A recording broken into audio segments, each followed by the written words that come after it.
बिस्मिल्लाहिर्रहमानिर्रहीम सल्लल्लाहु अलैहि वसल्लम। अल्हम्दुलिल्लाह वी हैव रीच्ड डुमेल लेक और ये भी हमें अस्तौर से कोई 4 घंटे लगे हैं, 2 घंटे चिलम और 2 घंटे आगे डुमेल। तो ये डुमेल लेक में हम जो अभी पहुंच चुके हैं यहाँ पे, ये देखिए लश ग्रीन पानी है। ये डुमेल लेक का जो है ना व्यू है, तो ये खूबसूरत मनाज़र हैं।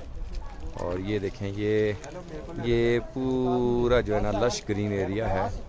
और ये आप तमाम जो साथी हैं, दोस्त हैं हमारे साथ व्यूवर्स हमें ज्वाइन करेंगे। और ये सामने कारगिल के जो है ना, कारगिल की चोटियाँ नज़र आ रही हैं। जो कारगिल की वार हुई थी, ये बिल्कुल कारगिल की जो चोटियों के पास हम पहुंच गए हैं। और ये डुमेल लेक है। और ये मेरे तमाम साथी जो है ना हमारे साथ, ये राणा साहब हैं, ये फ़हीम भट्टी साहब हैं, और इसी तरह आमिर है और मुश्ताक है। तो ये तमाम टीम हमारे साथ पहुंची हुई है जी।